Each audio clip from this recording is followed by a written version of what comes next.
All right, welcome back to Cardinal Country Podcast, Episode 3.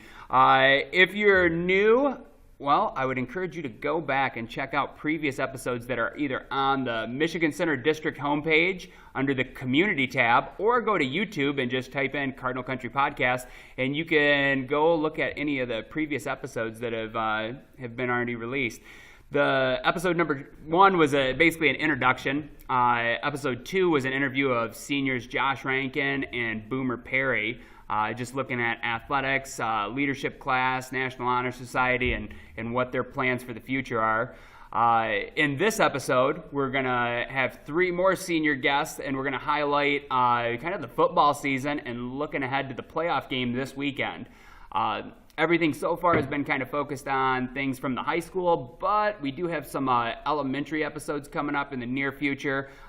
This Thursday afternoon, I'll be interviewing and releasing an episode where we're going to talk to some of our second graders and review the Sauter Village field trip that they just went on and how that's being applied in their classes. So, enough of the intro. Let's get going here. We have on this episode Dawson Brown, Jordan Cooper, and Julian Putnam, all seniors and team leaders for our varsity football team. Let me start off with Dawson. Dawson, how about you tell us a little bit about yourself?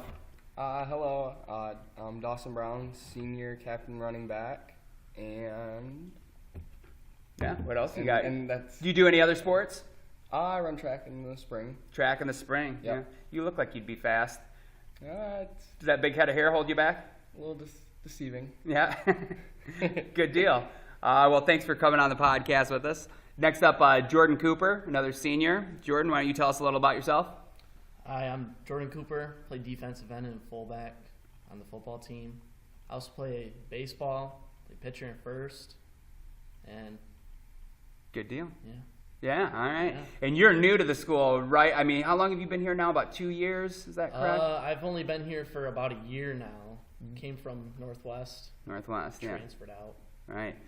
Yeah, you, from one red school to another, but Yeah. Cardinal's a way cooler mascot than a Mountie. What's up with the Yeah, what is a Mountie Canadian anyways? policeman? Yeah, I don't know. I've always thought that was an odd choice of mascot. Not to dog on our friends at Northwest, but yeah. All right, next up we got Julian Putnam. Julian, why don't you tell us a little about yourself?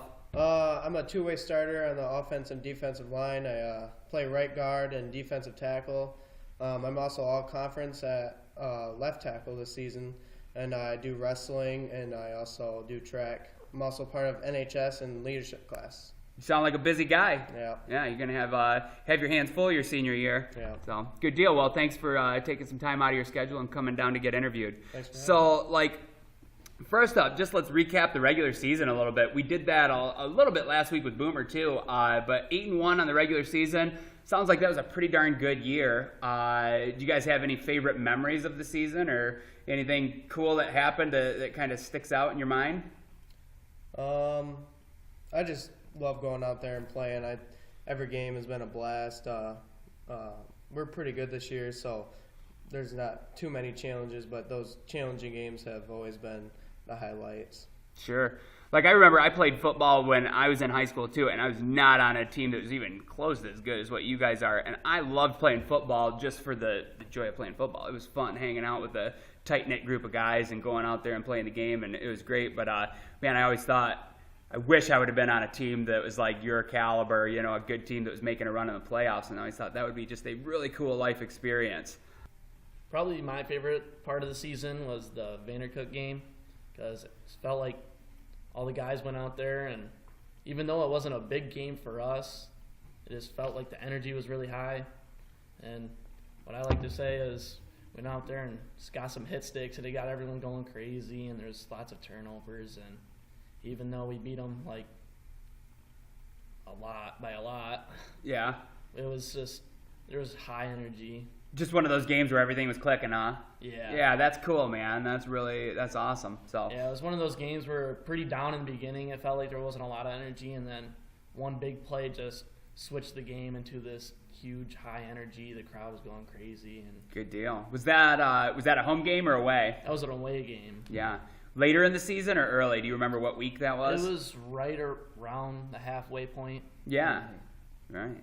So good deal. Yeah, it was a all-around really good season for you guys. I hit most of the home games, and yeah, I thought you guys had a good energy and really jived together, and yeah, it was quite a memorable season. Last week we were talking about how the football program's really come a long way too. That I remember when I've been teaching here for about 13 years. I remember early on, I think the first year I was here and I was coaching in the junior high, the varsity was like a 3-6 that year, that we were always struggling to just kind of be middle of the pack in the conference. And it's so cool to see that over the last like decade or so, tribute to like team leaders, the coaches, everybody, that now we're like, it seems like every year we're fighting in the hunt for a conference title, and you know what I mean? There's kind of that expectation to head on to the playoffs. So now I think I'm correct on this, but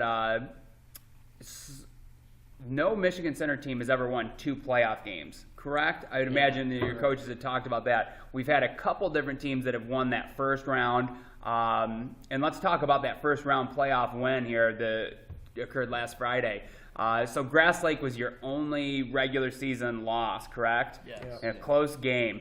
And then you turned it around and ended up beating them in the first round of the playoffs 35-6.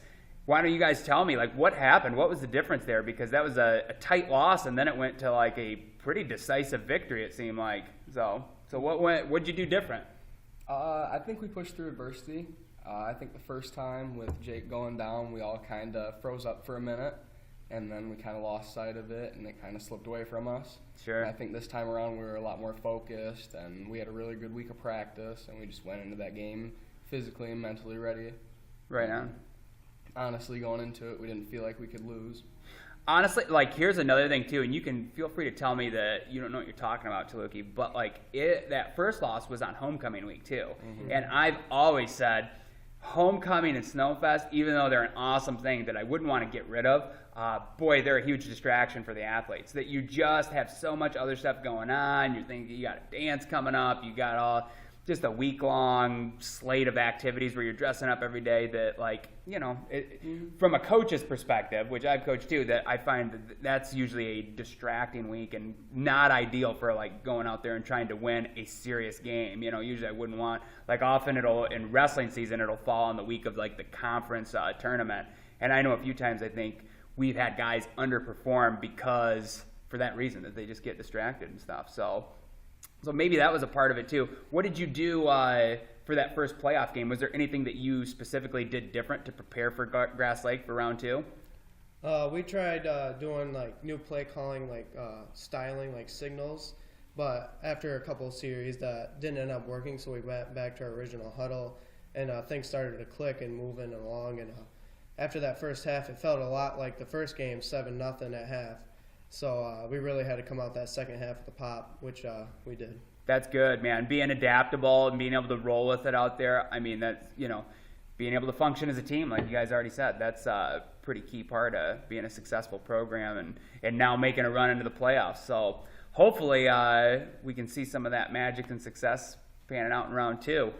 So this week, looking ahead now, this podcast will be out on Tuesday afternoon. The football game for round 2 of the playoffs is going to be Friday at Lumen Christi, correct? Yep. At 7 o'clock. I believe it's 7 the start time. Yep. So last year we had a rough loss against Lumen, and was it the first or was that the second round of the playoffs too? That was the second round. A second round loss. So we're hoping to avenge that loss this year with the second round victory. Let's hope. Is there anything that you guys have done differently this year prepping for Lumen in this second round playoff game?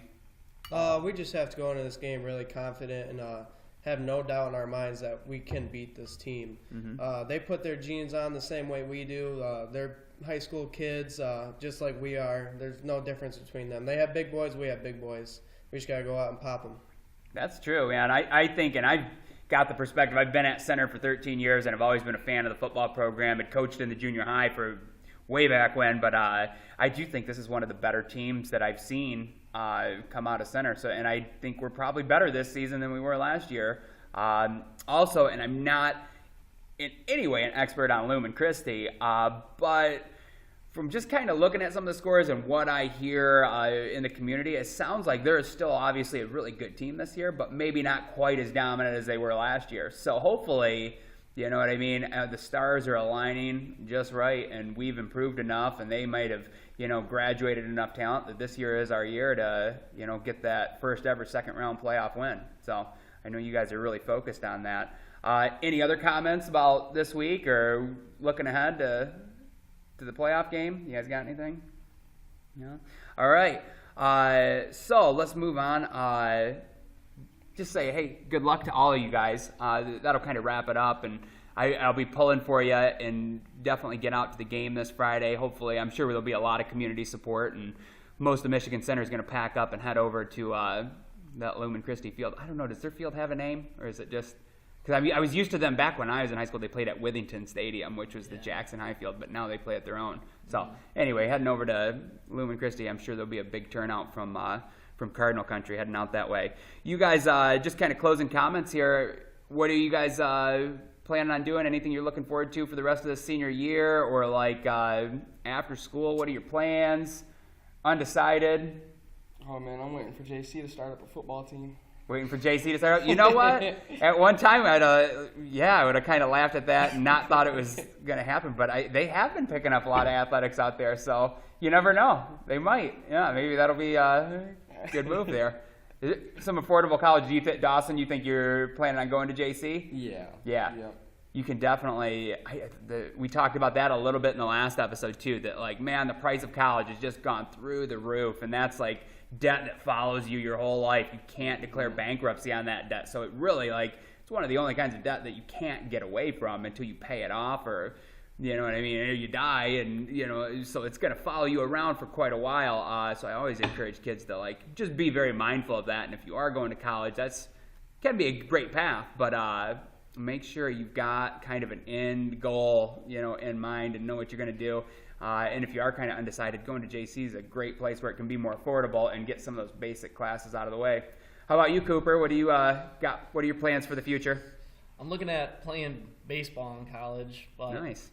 still kind of juggling between colleges on which one I wanted to play baseball at. But in the end, I want to pursue a biomedical engineering degree. Wow. And, yeah. Got the brains, huh? Yeah. Good for you. That's awesome. What colleges have you looked at? I have offers from LCC, Lawrence Tech, and Austin Peay University in Tennessee right now. So. Good deal. Good deal. How about you, Julian? I'm really excited for wrestling season. As much as I don't want football to end, it's a big deal that I'm looking forward to. Hoping to have a good year this year, and then after high school, I plan on getting a degree in mechanical engineering. Mm-hmm.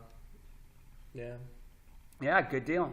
All right. I'm sure all of you have bright futures in store for you, or on the horizon here. And Julian, I am looking forward to seeing you wrestle this year too. I'm one of the assistant wrestling coaches up here, and I think that's something. If we will have a future episode that'll definitely get some of the other wrestling guys in here, some of the guys out of our senior class, where I think we're going to have a pretty tough team this winter. So, all right, again, good luck to you guys this Friday.